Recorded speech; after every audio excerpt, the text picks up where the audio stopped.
आज एसआईआर के संबंध में मैंने आज मालेगांव शहर और आउटर, ये जो दो सेंट्रल और आउटर, ये जो दो विधानसभा मतदार संघ हैं, वहाँ पर मैंने आज भेंट दी। इनके जो बीएलओ सुपरवाइजर्स हैं, ऑलमोस्ट 70 लोग हैं, हर 10 बीएलओ के पीछे एक बीएलओ सुपरवाइजर होता है, तो उनका मैंने आज आढ़ावा लिया, काम का निरीक्षण किया, कहाँ पर वो कम ज़्यादा हो रहे हैं उसके बारे में चर्चा की। मैं ओवरऑल मालेगांव आउटर की परिस्थिति समाधानकारक है। जो काम अपेक्षित होता उस स्पीड में, उस रेंज में काम चल रहा है। 2-3 चीज़ों की खबरदारी लेनी है कि मतलब कोई भी प्रकार की गड़बड़ ना हो, कि मतलब ठीक से, जैसे फ़ोटो खींचते समय मतलब क्रॉपिंग ठीक से होना चाहिए, नाम हैंडराइटिंग नीट लिखा होना चाहिए, इस प्रकार की जो गलतियां यूजुअली हो जाती हैं वैसी गलतियां ना हो। सिग्नेचर फॉर्म पे हो, बिना सिग्नेचर का फॉर्म गलती से अपलोड ना हो। ये सारी चीज़ें मैंने सारे लोगों को सूचना दी। काम कैसे जल्दी से जल्दी ख़त्म किया जाए उसका नियोजन करने के लिए बताया। बीएलओ ABLO में कामों का डिस्ट्रीब्यूशन कैसा किया जाए कि एक गली पे, एक बस्ती में एक बीएलओ जा रहा है तो दूसरे बस्ती में ABLO जा रहा है। स्कैनिंग डिजिटाइजेशन कैसे किया जाए। सुबह और शाम का जो वक्त है जब ज़्यादा से ज़्यादा नागरिक अपने घर में मिलते हैं, उस समय ज़्यादा भेंट दिया जाए।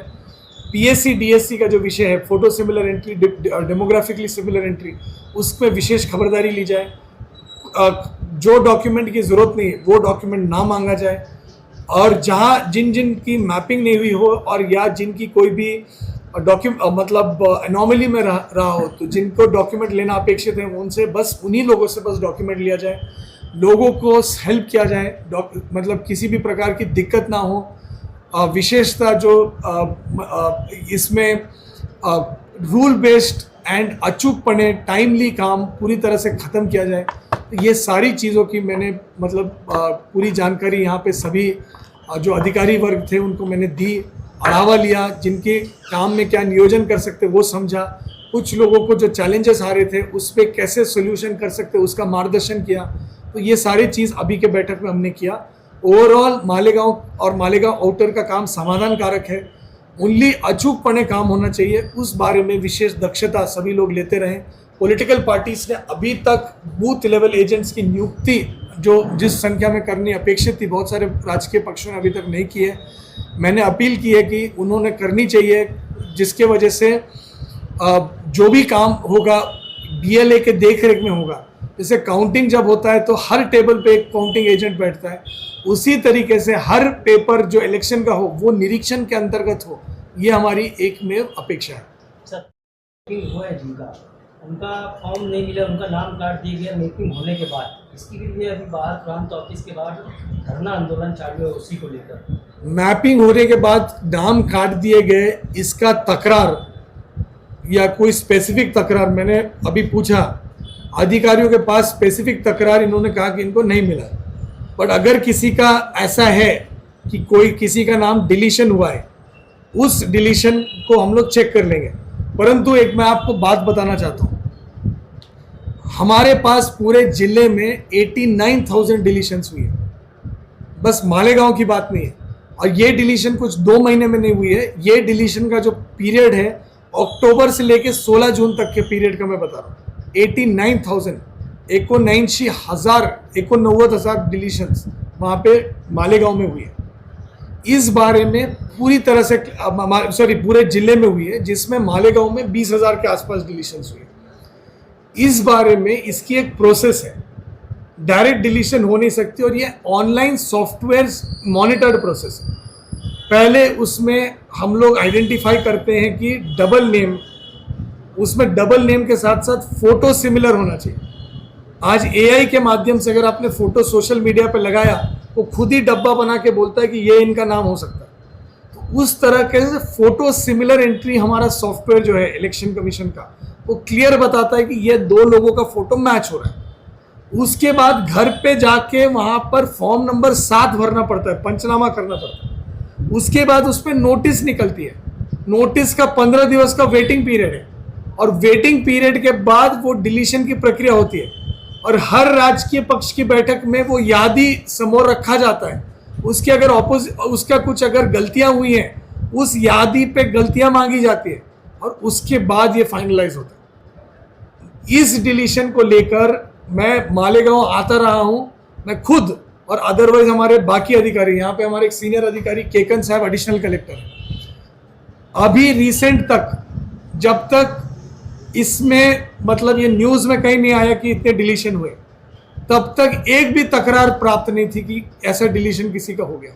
अभी तो बाहर परंतु इस बारे में जो भी तकरार अगर मिलती है उसकी तपासनी करके उसको दुरुस्त की जाएगी। ये एक मतलब एक कंटिन्यूस प्रोसेस है, ठीक है।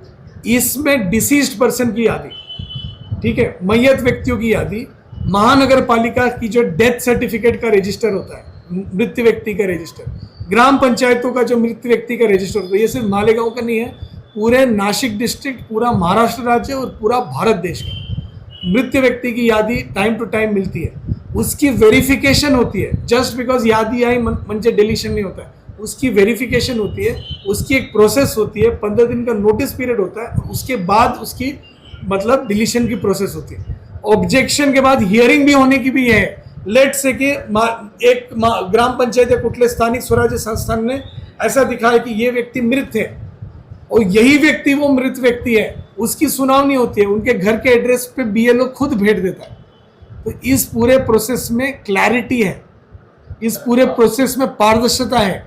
परंतु यदि कुठलेही ऑब्जेक्शन है तो आप अपने ईआरओ से संपर्क करें कि ये जो डिलीशन हुई है, ये वाला व्यक्ति मय्यत करके दिखाया गया है या स्थलांतरित करके दिखाया गया है या अमुक दिखाया गया है, वो जो डिलीशन है उसमें कुछ भी प्रकार का प्रॉब्लम है, वो स्पेसिफिक कंप्लेंट अगर है उस स्पेसिफिक नाम के साथ, तब उस पर ऑब्वियसली उसकी एक प्रोसेस है, उसकी तपास होती है, उसके बाद उसकी दुरुस्ती होती है। सर, ये 8 अगस्त से पहले क्या उनको फॉर्म देना मुमकिन होगा? नहीं, उसका फिर ड्राफ्ट रोल के उसका एक प्रोसेस है, इलेक्शन कमीशन के क्लियर गाइडलाइंस हैं, उसको आप पढ़ लें। ड्राफ्ट रोल के ऑब्जेक्शंस में वो आएगा और उसके बाद आगे का एन्यूमरेशन प्रोसेस होगा।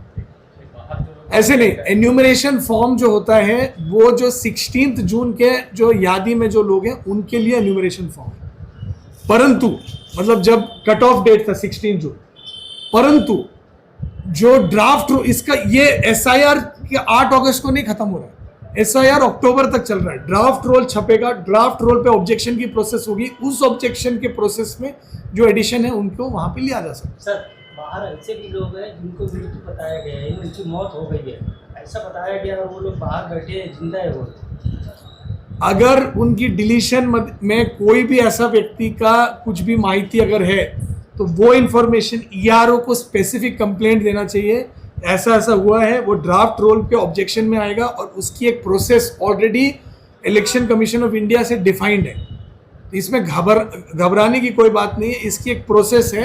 यदि रॉन्ग डिलीशन हुआ है, को लगता है फॉर्म नंबर 7 पे रॉन्ग डिलीशन हुआ है, उसको करेक्ट करने की प्रोसेस है, वो की जाएगी। ये जो बाहर धरने में जानता हूँ आप मुझे ऑफ हैंड पूछ रहे हैं, मराठी होगा। अरे आप कट करो नहीं ना, मैं तो आंसर ही दे रहा हूँ, अब मैं स्पेसिफिकली नहीं जानता हूँ। नहीं समझून गया। बात ये है सर कि वो जैसा आपने बोला कि डरने की बात नहीं, तो बाहर बैठे हुए जितने भी लोग हैं मालेगांव शहर में, जितने भी 20,000 जैसे आपने नाम बताए, ये सब लोग आज डरे हुए हैं कि अगर हमारा नाम आज कट गया है और अगर हम प्रूफ देने के बाद भी यादी में हमारा नाम शामिल नहीं हो गया तो हमारे पे ऐसी आप बताएंगे, क्योंकि परसों बीजेपी के कोई भी डर, मैं किसी भी राजकीय ये मतलब इसका मैं आंसर नहीं दे रहा हूँ, मैं आपको स्पेसिफिकली बता रहा हूँ।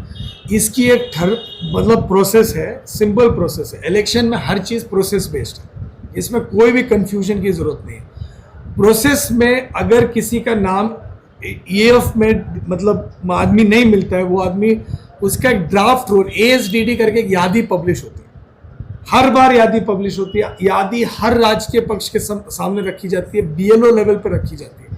तो वो जो ASDD वाली जो यादी है, ASDD वाली यादी म्हणजे एब्सेंट, शिफ्टेड, डिसीज्ड और नहीं ASD डबल नहीं ASDD, absent, shifted, double, deceased, मतलब 2 बार नाम एब्सेंट, शिफ्टेड, डिसीज्ड, वैसी एक यादी पब्लिश होती है।